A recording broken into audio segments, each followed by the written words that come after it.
Hello everyone, ఇలాంటి videos మీకు ముందుగా కావాలి అనుకుంటే మా ఛానల్ని సబ్స్క్రైబ్ చేసుకొని పక్కనే ఉన్న బెల్ ఐకాన్ని క్లిక్ చేయండి. అప్కమింగ్ రివ్యూలోకి వెళ్ళిపోదాం. మార్నింగ్ అవుతుంది. అరుణ్, రోజా ఇద్దరు మాట్లాడుకుంటూ ఉంటారు. రోజా అరుణ్తో, సార్ ఇదంతా చూస్తుంటే ప్రేమ్కే ఆ 49% ఆస్తి వెళ్ళిపోయేలా ఉంది. ఇప్పుడు మీరు ఇచ్చిన అగ్రిమెంట్ ప్రకారం కూడా అలాగే జరగాలి అని రాసుంది కదా సార్ అని అంటుంది. ఇంక వెంటనే అరుణ్కి కూడా భయం వేస్తుంది. అవును రోజా, ఇదంతా చూస్తుంటే నాకు కూడా చాలా భయంగా ఉంది. ఇప్పుడు ఏం చేయాలో కూడా నాకు అర్థం కావటం లేదు. ఏం చేద్దాం రోజా అని అడుగుతారు. సార్, నా దగ్గర ఒక ప్లాన్ ఉంది. అగ్రిమెంట్ లేదు, ఏమీ లేదు. ఒకటి, మీరు ఆ ఎయిర్లైన్స్ని కష్టపడి సంపాదించి ముందుండి తీసుకువెళ్ళారు. ఎయిర్లైన్స్, వాయుపుత్ర ఎయిర్లైన్స్ అనేది మీకు చెందిందే అవుతుంది కదా సార్. అలాంటప్పుడు మీరు ఆ ఎయిర్లైన్స్కి సంబంధించి హ్యాపీగా నీకే ఆస్తి రావాలని, ఆ ఎయిర్లైన్స్ ఒక్కటైనా మీకు దక్కాలి అని కోర్టులో కేసు వేయండి.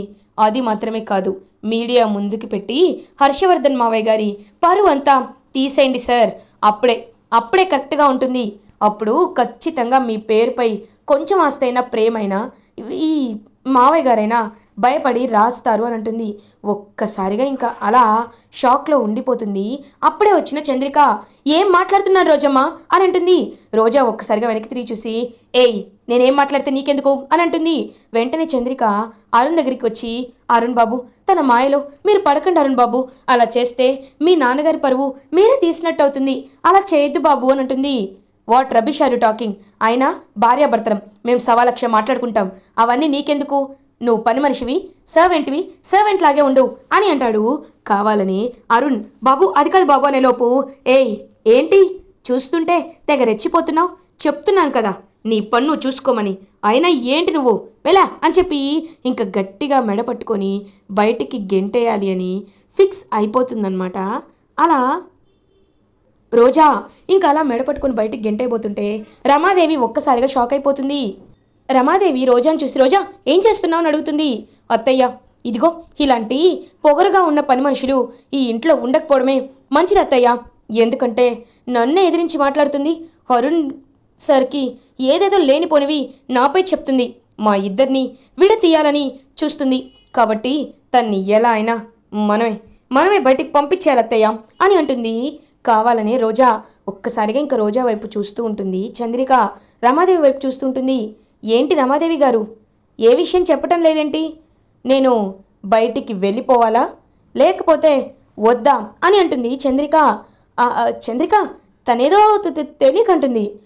నువ్వేమీ కంగారు పడద్దు అని అంటారు. ఏంటత్తయ్యా మీరు పని మనిషికి సపోర్ట్ చేస్తున్నారు అని అంటుంది రోజా. రోజా నువ్వు వాగు అని అంటుంది.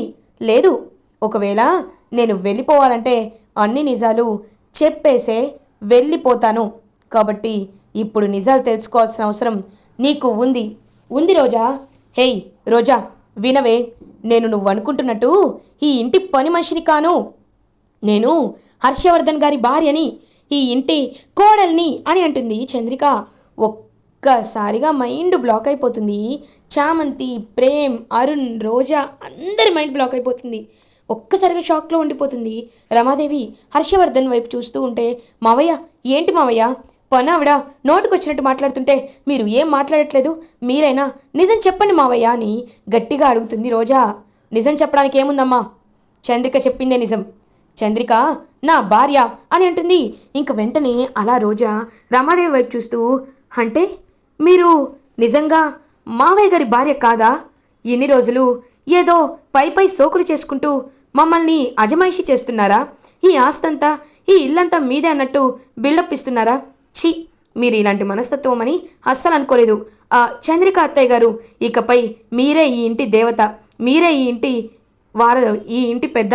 ఇకపై ఈ రమాదేవికి ఎలాంటి స్థానం లేదు అని రోజా అనగానే ఇంకా హర్షవర్ధన్ కూడా, అవును, ఈ రమాకి విడాకులు ఇచ్చేసి నేను చంద్రికతోనే ఉంటాను, ఎందుకంటే నా సహనం చచ్చిపోయింది అని మాట్లాడుతూ ఉన్నట్టు ఒక్కసారిగా నో అని పైకి లేస్తుంది రమాదేవి.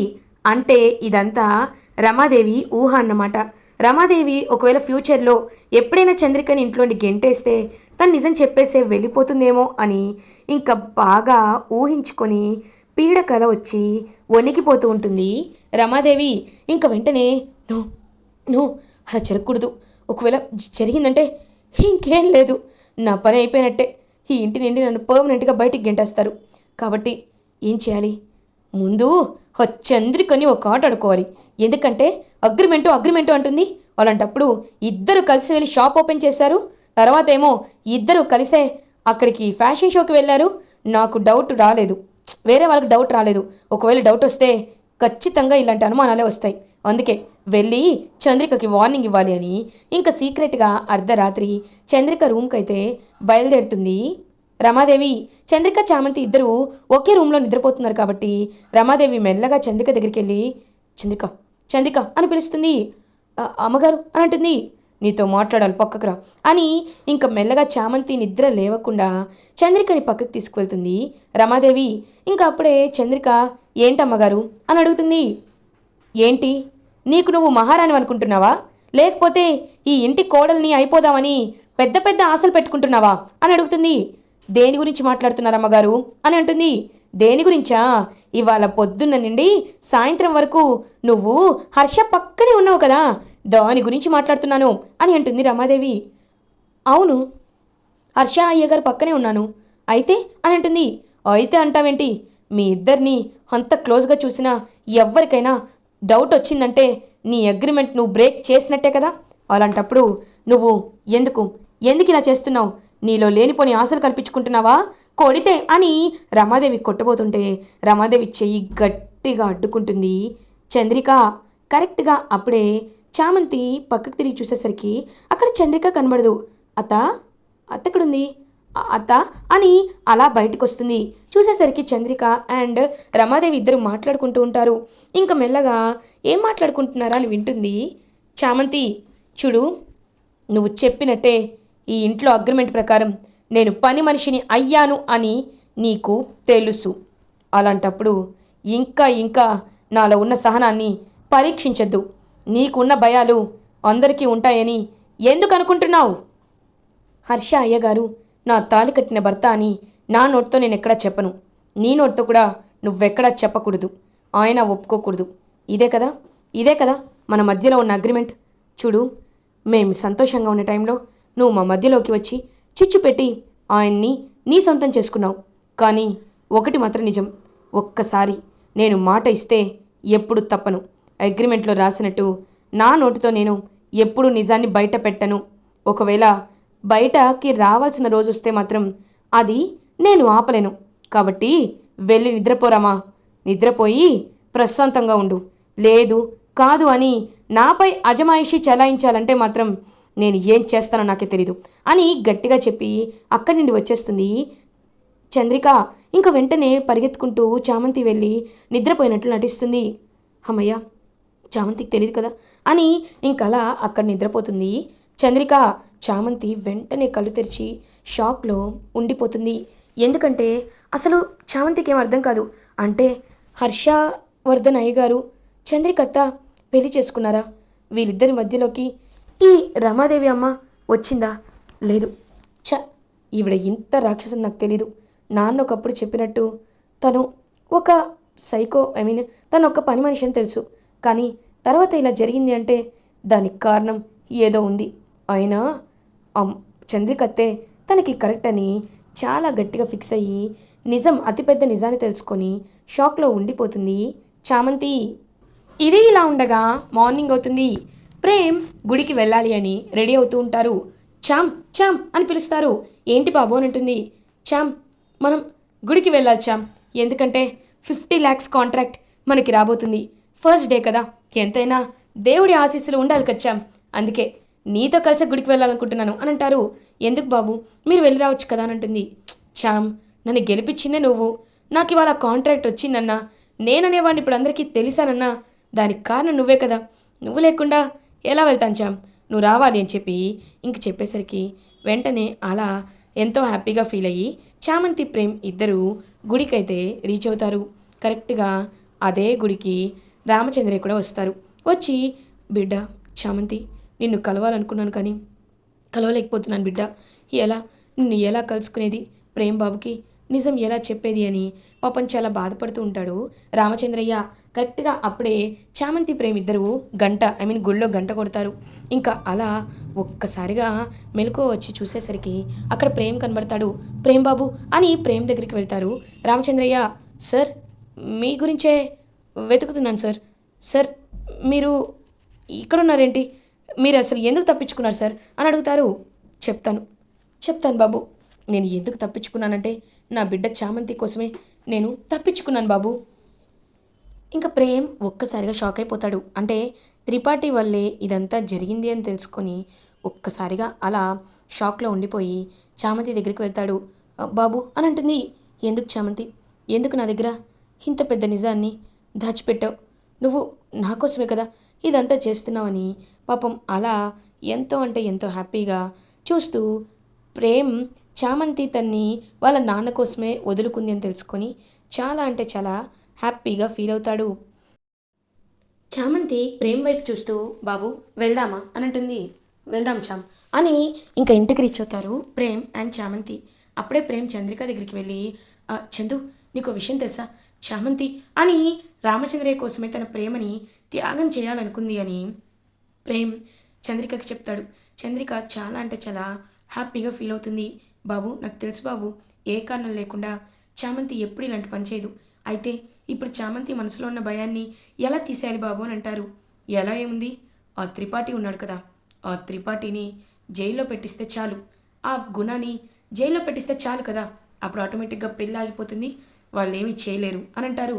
మరి వాళ్ళని జైల్లో పెట్టించాలంటే మీకు బలమైన సాక్ష్యం కావాలి కదా, అది ఎలా బాబు అని అడుగుతారు.